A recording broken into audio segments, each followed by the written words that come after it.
Oke, halo guys, selamat datang bertemu kembali di channel YouTube-nya Psikopala dan channel YouTube-nya Mahipala. Oke, di sini aku dari Psikopala, namanya Arvin. Aku Arvin dari Mahipala. Oke, jadi kita mempunyai duo, yaitu menyanyi Rizky Ridho, duo Arvin namanya. Oke, gitu sih. Jadi kita berdua di sini, Psikopala dan Mahipala, akan meliput tentang konservasi mangrove.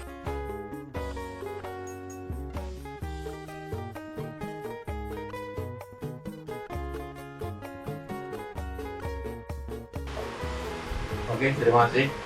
Perkenalkan, nama saya Ruli. Saya sekarang itu pekerjaannya aneh ya, Mbak. Kalau petani kok saya nggak garap sawah, nggak garap tambak. Kerjaan saya itu yang jelas sekarang apa ya, dari agresi para saya sebagai pembibit mangrove. Cuma kerjanya pembibit mangrove titik. Kalau mangrove itu menguntungkan ya semua bibit laku. Oke, itu pekerjaan saya. Gitu. Kalau digolongkan pembibit itu juga petani kan, petani kebun, petani pembibit, pembibit itu ada yang namanya pembibitan darat dan pembibit laut. Kalau darat itu contohnya ya pohon-pohon yang tidak kena air payung. Tapi kalau saya khususnya pembibitan air payung.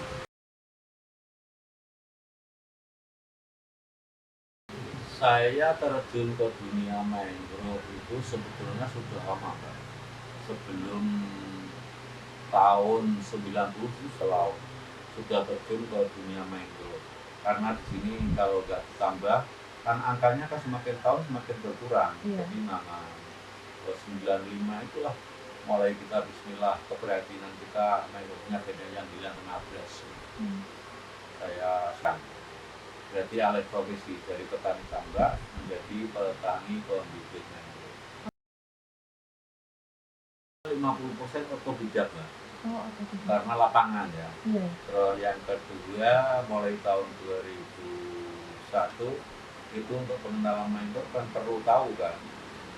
Saya pernah dikirim oleh pemerintah provinsi untuk berangkat ke Bali belajar mengenai mangrove. Itulah di sana di BPN Bali pelatihan hutan mangrove di Denpasar. Itu khusus saya Indonesia.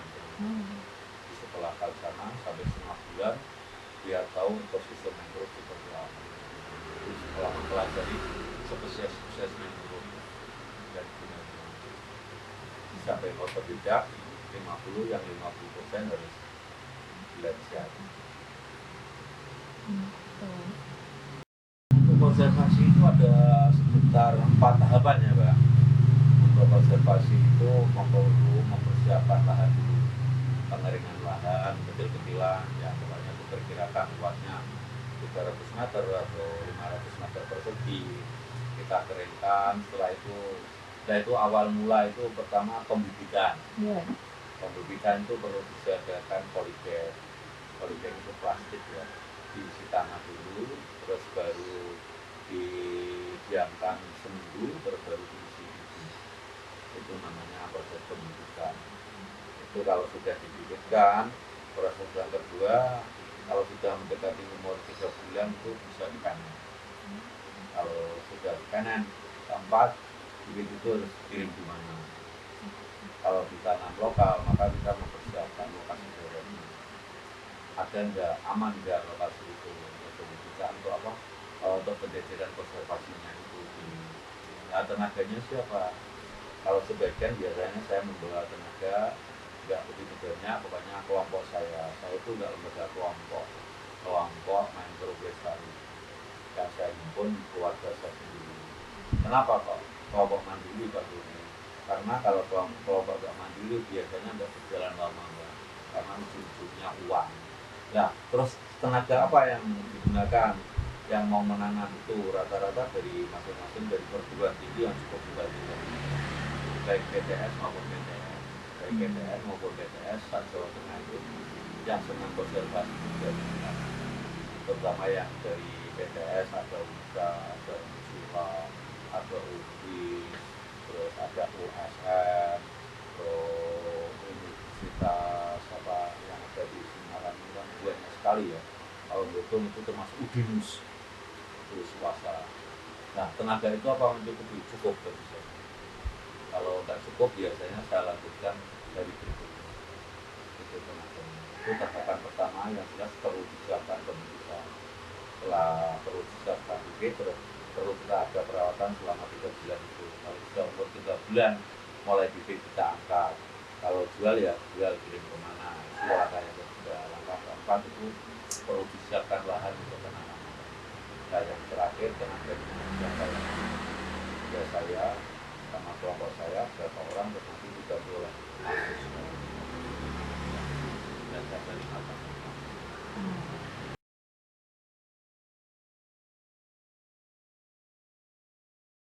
Kalau penanaman pengalaman saya pernah nanam sampai Indramayu. Kalau Jawa Tengah hampir merata.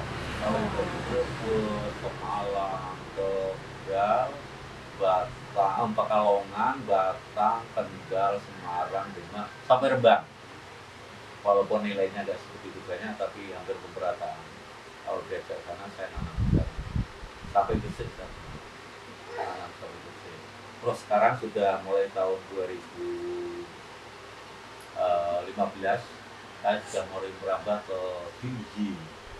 Nanam di Bantul, di Baros, Pantai Samas, Pantai Cemara, terus sampai ke provinsi Jawa Tengah yang selatan, contohnya Purworejo, Kebumen, sampai ke Wonogiri. Kalau Jawa Tengah luas.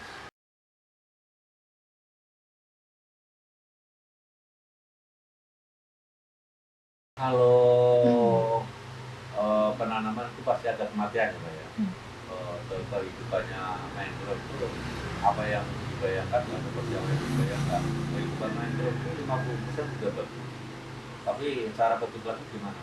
Ada penyulaman, ada penggantian bibit yang mati. Yang mati gimana caranya? Kalau hari ini kita nanam, besok bulan depan nggak semuanya kita nanam, pasti ganti bibit yang mati. Itulah perawatan kita ke depan. Terus dengan adanya itulah sampai sekarang kita penanaman memang susah sekali karena berapa ya, kita perangnya terhadap rumput. Terus hambatannya yaitu kalau hujan itu hambatan jalannya yang susah. Satu, kalau hujan jalannya susah. Terus yang kedua, untuk penanaman sendiri kita kalau melihat bibit itu kalau di sini terlalu jauh karena lautnya sekarang kan semakin ke depan ya, semakin ke belakang.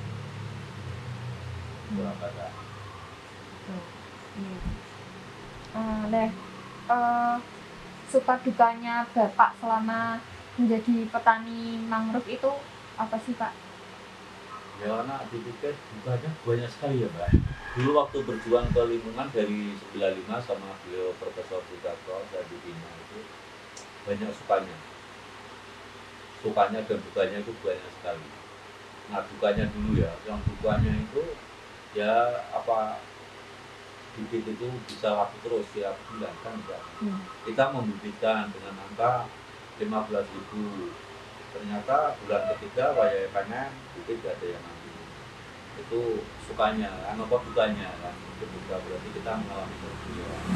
Bibit harus ditanam sendiri. Nah, bisa ditanam sendiri kan perlu tenaga. Nah, tenaganya dari mana? Kami mengenal mahasiswa itu tahun 2002 itu oleh ada mahasiswa yang berkeinginan membantu. Itulah. Memang nanam itu bagus, tapi kan kami masih kerugian bibit ya. Tenaga dan uang untuk bibit itu berapa yang diperlukan. Satu bibit itu kalau sekarang itu biayanya hampir 600.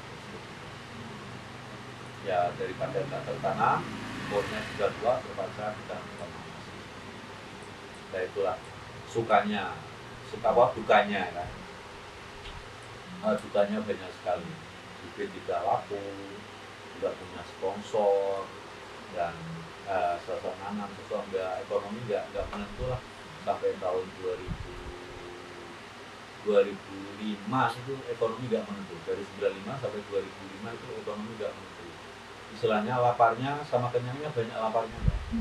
Karena pengalaman itu saya mengalami sendiri sampai tahun 10 tahun ke depan itu dari tahun 1995 sampai tahun 2005 kan 10 tahun kan. Nah itu saya masih nyambi pekerjaan kalau biasa beli bangunan. Hmm. Kalau nggak ada, saya kalau malam cari kepiting, ngobor, tahu ngobor ya? Ngobor Iya. kayak mencari Oh, iya. kodok itu loh, cari kepiting kalau cari tambahan untuk keperluan sesuap nasi untuk keluarga. Tahun 2005 kan anak saya sudah makan bulan, alhamdulillah 2007 sudah dapat sponsor untuk dari DSR dan perusahaan swasta yang mau mendukung adanya konservasi. Itulah sukanya, mulai ada sukanya karena anaknya sudah selesai rata-rata dari SMA, maka bisa masuk perguruan. Nah itulah sukanya itu. Nah, dukanya tadi itu masih sudah terlewati sekarang. Tapi grafik kita sekarang kalau bibit itu ya naik turun sedikit. Kalau dulu sampai tahun 2007 itu kan grafik naik, turunnya gratis Iya. grafik. Tapi sekarang grafiknya stabil lah. Kecuali ini pandemi ya. Pandemi 2 tahun itu grafiknya turun total mas. Biasanya 1 tahun dan bisa. Sekarang berat-berat turun ya. 30 ribu aja dalam 1 tahun. 1 tahun berarti grafik kita turun total. Ya karena puasa saya tetap tidur, terus sukanya yang terakhir kami bicarakan dengan adanya mangrove, itulah sampai tahun ini tahun 2002 alhamdulillah anak saya sudah satu jadi enam-enamnya itu insya Allah saya satu dengan adanya budidaya mangrove sukanya ya sukanya levelnya alhamdulillah dapat penghargaan apa ini vendor banyak sekali penghargaan banyak tapi terakhir 2017 saya dapat penghargaan bagi seorang muslim. Saya dapat penghargaan sama istri saya berangkat umroh gratis. Dan itulah penghargaan bagi saya, penghargaan tertinggi. Itu nggak bisa diminta, juga nggak bisa istilahnya ditarik ulur kan. Itu karena memang sudah garisnya dari Yang Maha Kuasa dan berangkat tahun alhamdulillah 2017 November sampai Desember tanggal berapa itu pertengahan kita bisa melaksanakan umroh dengan tidak pakai biaya sebesar pun berangkat ke umroh. Itulah sukanya. Tadi Pak Sururi kan mengatakan kalau tenaganya yang dibantu Tetap pakai namanya istilah bayaran Mbak. Iya. Upah. Nah kalau saya tarik upah itu kan berat ya. Beratnya kan gini, bibit laku 1.000, saya bawa 3 orang, bibit waktu itu harganya 600. Ini lompatnya sudah 60 rupiah, orang bisa juga berarti 180, angkutan bau 100, juga 250, plus aja 200. Kalau uang 600 tinggal berapa kan? Nah itulah perjuangan tahun itu sangat berat, dukanya itu di situ Pak. Mereka itu kalau sudah namanya proyek, ditarik ke situ, nggak ada lah. Mulai pemerintah tahun kameranya penguturan geram itu kan tahun 2002, tahun 2000 sampai 2005. Setelah itu nggak ada lagi. Dan kita harus cari grafiknya pun itu naik turun, naiknya nggak seberapa, turunnya berapa. Alhamdulillah dibagi. Sekarang saya tenaganya banyak dibantu kalangan mahasiswa, LSM, terus organisasi Indonesia Hijau dan lain-lain. Organisasi yang senang pada lingkungan.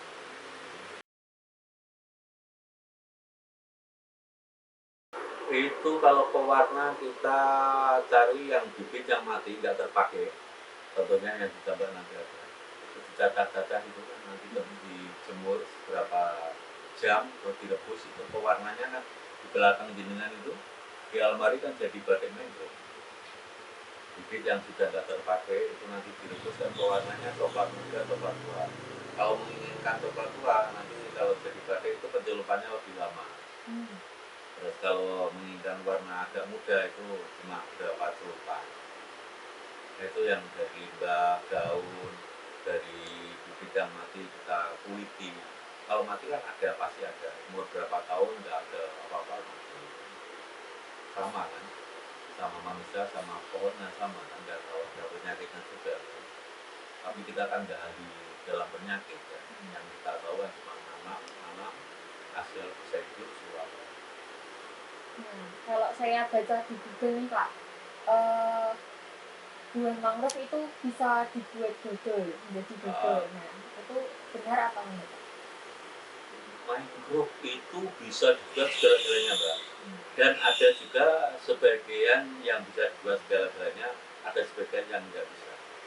Yang mangrove yang utama yang namanya Rhizophora itu yang digunakan cuma buahnya yang sudah mati atau buahnya yang sudah kering bisa berwarna Rhizophora ya. Tapi kalau namanya Abyssinia itu semua buah, dari buah sampai daun itu bisa diolah. Kalau daun buat keripik. Ini aja ibu besok kalau setelah lebaran ada pesanan dari keripik daun mangrove. Semua daun bisa.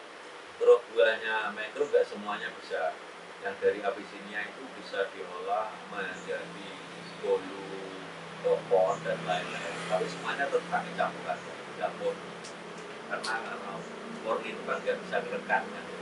Kalau topon kan pakai pati atau pakai pati ketan, tapi campurannya ya 50-50 lah 50. Cuma campurannya lagi kalau topon kan harus pakai gula merah. Kalau nggak pakai gula merah kan itu namanya nggak topon. Pakai sekarang topon rasa tinggi aja. Biasanya gula merah, teh, terus apa lagi ya, susu dalamnya ada keju, topon rasa keju. Itu topon rasa keju tapi dikasih gula. Ya memang enak, tapi kan produknya itu kan produk instan, Mbak. Jadi pemasaran 2 hari, setelah 2 hari kan nggak bisa karena ada kelapanya. Mambu, ini mau dikemanakan ya cuma untuk keperluan sejenak. Tapi kalau kerupuk mangrove itu bisa bertahan sampai tahunan karena ya secara alami kan, karena kerupuk bersih saya juga nggak tahu. Yang penting mangrove bisa diolah menjadi segala-galanya bisa. Tapi pertama harus lihat bahwa kandungan taninnya harus diwaspadai. Kalau daun jangan sekali-kali petik langsung minum.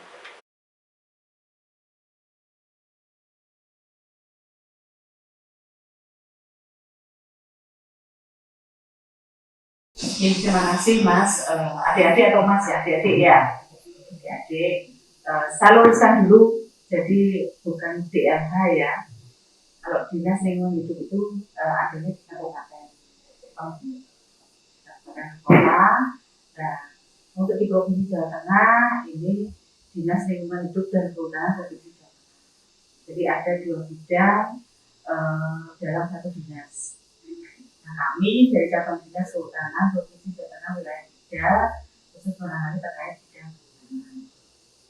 Nah, terkait dengan pertanyaan tadi, apa peran dari kita ya, cabang dinas kehutanan ya, terkait dengan pengelolaan ekosistem mangrove. Peran kami itu selain support anggaran dari pemerintah Provinsi Jawa Tengah dan dari Kementerian Lingkungan Hidup dan Kehutanan, kami juga ikut pendampingan di kelompok-kelompok. Kami ada penyuluh-penyuluh kehutanan yang tersebar di wilayah kami, ada 4 kabupaten kota, dari mulai kota Semarang, Kabupaten Semarang, Salatiga, dan Boyolali. Dan khusus untuk mangrove ini adanya di kota Semarang atau wilayah kami. Nah, kalau mau melihat dari Tambak Harjo ya, maka Tambak Harjo sampai dengan Makang itu ekosistem mangrove yang ada di wilayah kami. Kembali lagi untuk pendampingan kami melalui penyuluh-penyuluh kehutanan, kami pendampingan terhadap kelompok-kelompok tani mangrove, di mana biasanya setiap wilayah itu sudah ada kelembagaannya kelompok-kelompok tani mangrove. Mereka mulai dari menanam sampai dengan pemanfaatan secara ekonomi. Jadi untuk pendampingan kegiatan yang terkait dengan mangrove ini kita meliputi 3 tata kelola. Yang pertama itu kelola kelembagaan. Kelembagaan ini kita pendampingan penguatan kelompok-kelompok mangrove. Jadi kalau biasanya namanya organisasi kelembagaan yang kuat, pasti nanti juga akan apa namanya ya, akan mengadakan kegiatan itu kan juga ada hasilnya kan. Kemudian terkait dengan tata kelola kawasan. Nah, untuk penanaman mangrove ini juga spesiesnya kan macam-macam, karakteristik tempat tumbuhnya juga macam-macam. Nah, ini juga harus apa namanya, kita melakukan pendampingan. Jadi dengan jenis yang bermacam-macam ini ada kesesuaian tempat tumbuh. Misalnya belum lama kita menanam di Pantai Tirang. Pantai Tirang ini kan sudah kawasan apa namanya, wisata baru ya.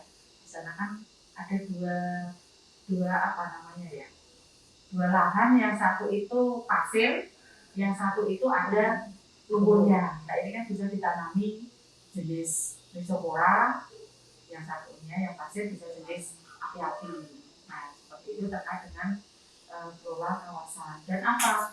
Kita juga mencari lokasi-lokasi yang misalnya sesuai fungsi dari mangrove untuk menahan abrasi. Misalnya ada kawasan-kawasan pemukiman, kemudian ada pengelolaan tambak-tambak, kemudian ada kawasan usaha yang namanya kawasan industri. Di sini kan ada industri Terboyo, ada kawasan industri Jayakusuma.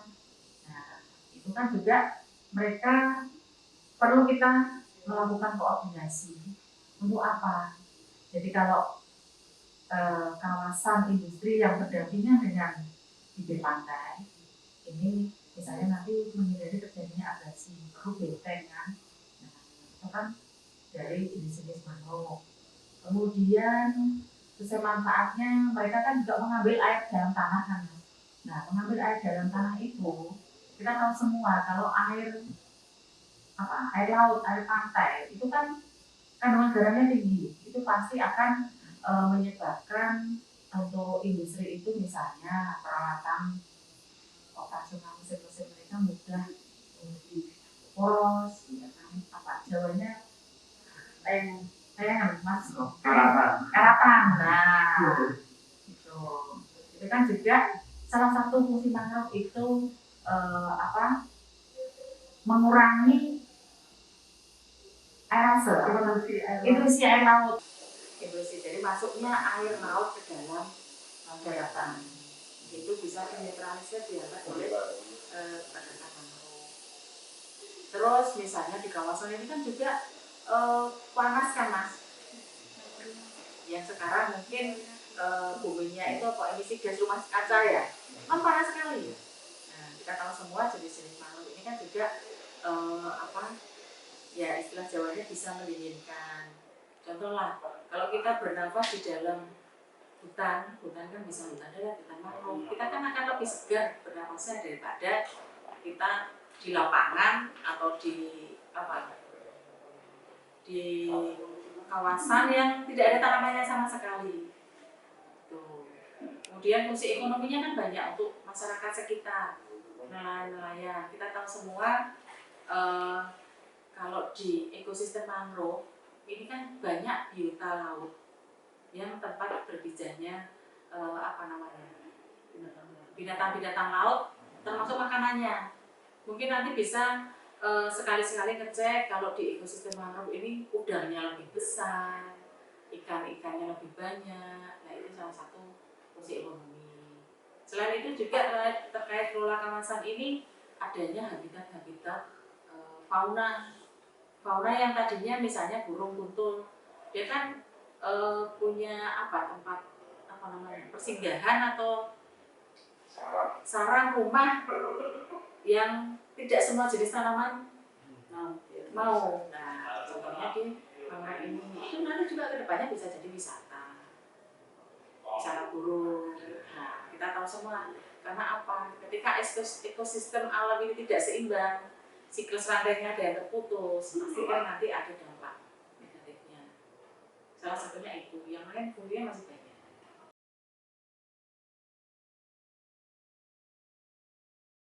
Kalau wisata kan macam-macam. Ada wisata edukasi, wisata pendidikan. Termasuk anak-anak mahasiswa biasanya kan kaitannya dengan wisata pendidikan. Pasti kalau wisata pendidikan itu kan ada apa istilahnya rambu-rambu.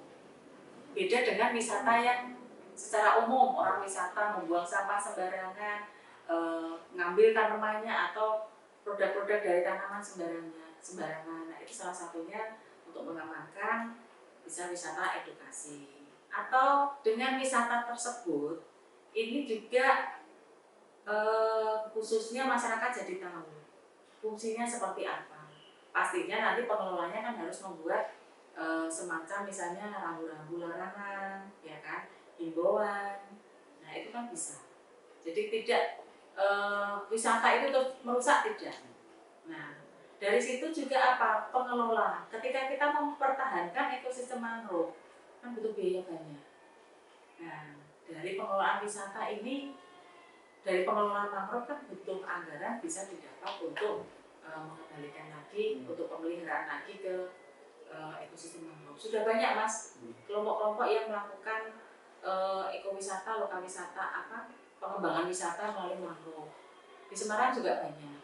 Nah ini juga kelompok yang mengembangkan itu sudah berpikiran jangka panjangnya. Tidak dipungkiri kita pun ketika istilahnya mengelola sesuatu pasti butuh anggaran yang tidak sedikit. Jadi tetap tidak masalah ya Bu, ketika emang ada tempat wisata, karena di provinsi saya sendiri di Lampung itu ada tempat taman wisata mangrove, dia dibikin jembatan, terus juga trekkingnya gitu kan. Takut yang dikhawatirkan, yang saya pikirkan malah itu akan menjadi apa ya, tidak memaksimalkan fungsi mangrove sebenarnya gitu. Tapi ternyata insight-nya Ibu bilang tidak masalah karena juga akan ada feedback baiknya gitu. Betul, termasuk nanam itu kan juga wisata juga mas, wisata edukasi nanam. Anak-anak sekolah biasanya anak-anak yang tinggal di kalau di Jawa ini Pantura ya. Pasti ini sudah banyak kegiatan-kegiatan edukasi untuk penanaman mangrove contohnya. Terus Bu, untuk pertanyaan selanjutnya itu kan tadi ada yang menanam, ada yang ada yang mengurus, tapi kan pasti ada hambatan-hambatan ketika menanam dan juga mengurus hutan mangrove, konservasi mangrove. Itu apa sih hambatannya yang paling susah dihadapi ketika menanam dan juga mengurusnya? Jadi kalau tantangan ya mas, tantangan terbesar ini karena letaknya kan di istilahnya pasang surut area laut. Jadi nanti misalnya terjadi abrasi, ya kan? Terus penentuan lokasi. Jadi tiap jenis mangrove ini mempunyai karakteristik tempat tumbuh berbeda-beda, ya kan? Nah, misalnya pertama, ini dari masyarakat atau adik-adik mahasiswa, ini kan sering kita mau nanam. Nah, kadang kita nanam tapi nggak tahu cara nanam yang benar seperti apa. Ya kan? Nah, dari cara nanamnya kalau salah, nanti ketika ada ombak, kemudian bibitnya terseret ombak, akhirnya kan keberhasilannya sangat kecil. Itu dari contoh cara menanamnya aja yang dia tidak punya pengetahuan menanam yang benar, karena menanam di mangrove beda dengan menanam di darat. Nah, selain itu tantangannya itu juga ombak-ombak yang besar itu, kemudian nanti misalnya di muara sungai itu terjadi banjir, itu bisa juga kan mas, ketika penakarannya nggak kuat dia akan lari, atau angin ya. Jadi faktor alam ini yang paling kita tidak bisa memprediksi istilahnya itu, apalagi sekarang terkena perubahan iklim ini kan, kita tidak bisa tahu-tahu seperti cuaca yang ekstrim kemarin. Itu juga banyak kegiatan kita yang karena force majeure itu ya akhirnya keberhasilannya sangat kecil. Terus ini kan Menteri Lingkungan Hidup dan Kehutanan itu sempat mengutip kalau Indonesia itu punya potensi untuk mempunyai potensi karbon biru. Nah, salah satunya melakukan salah satu penghasil karbon biru itu kan dari konservasi mangrove. Nah, sebenarnya karbon biru itu apa sih Bu? Karena kan mungkin asing di kami, tapi mungkin kita butuh penjelasan yang lebih detail soal karbon biru gitu. Karena kan yang kita tahu yang kita kenal dari dulu adalah Indonesia sebagai paru-paru dunia gitu kan. Nah, istilah karbon biru itu apakah sama atau beda sebenarnya gitu? Yang pengisapan karbonnya itu tinggi itu mangrove. Dari asap-asap kendaraan, kemudian apa itu PLTU biasanya ya, ada apa pabrik-pabrik lah, Efek rumah kaca. dan rumah kaca. Ya, memang paling bagus itu mangrove. Ya, jenisnya Rhizopora ya. Yang Rhizopora berdaun lebat itu. Daun lebat. Dan hijaunya juga hijaunya itu Cemengkilak. iya. Sama itu dengan karbon, ternyata sama. Ya isunya itu kan Istilah. istilah. Ya. Karena di laut jadi bilangin aku biru.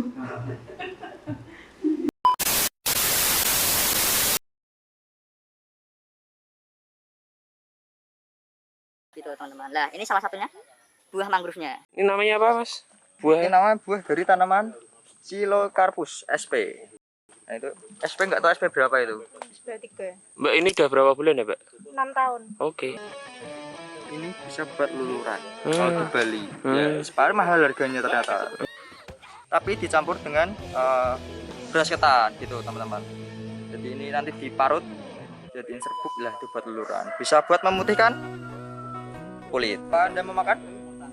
Boleh juga. Boleh dicoba. Tapi nggak tahu selamat apa enggak. Oh, gimana mas Arvin? Ternyata ada satu lagi makanan yang bisa dibuat dari tanaman mangrove, Apa? yaitu dodol. Dodol dari Ini apa itu? ini yang namanya lupa. Angel jenenge. Oh ini ya. Oh bambunya bisa dibuat dodol. Enggak, ini dari ininya bisa. Oh itu Ya, apa ya? tapi Ini ini dicampur sama ketan biar enggak keras untuk rasa dodolnya. Udah belum? Gitu. Wes ya, cuma Oke, gitu aja ya. mantap. Oh, oke. Yang itu Rhizopora. Oh, jadi memang ada macam-macam jenis mangrove ya? Betul. Kalau ini yang tadi? Bulgara. Oke, kalau yang sana? Rhizopora. Rhizopora, oke. Bulgara itu yang daunnya kecil Abyssinia. Oh, yang kecil-kecil itu ya, Pak? Itu kelihatan berbeda. Lebih muda, gitu. Ini bukan tempat pembibitan mangrove-nya teman-teman. Jadi di sini kebanyakan menanam pembibitannya itu di pinggir-pinggirnya teman-teman. Jadi enggak di tengahnya. Iya. Pokoknya di samping kanan kirinya sih teman. Oh, Jadi, iya. untuk apa? Untuk biar nggak memakan lahan yang banyak. Betul. Ini akarnya ini sangat panjang sekali. Betul. Dan ternyata ini fun fact-nya, ini tuh tambak. Betul. Ini tambak. Dan kenapa ditanami mangrove? Buat penguatan pinggir-pinggir tambaknya ini. Oke, di situ yang lagi jongkok itu petaninya biasa. Oh, ini ya? Kita sayur dulu. Biasa. Itu pengerjaannya biasanya hanya mainan air aja, nggak ngapa-ngapain. Mantap. Tuh. Selain ini untuk ekosistem mangrove, ternyata ada ekosistem satu lagi nih. Lebah, gede banget sumpah. Ini tangan saya, ini seginian. Gede banget tuh. Nah, lihat enggak guys? Lagi gede banget tuh. Parah sih. Gila. Oke.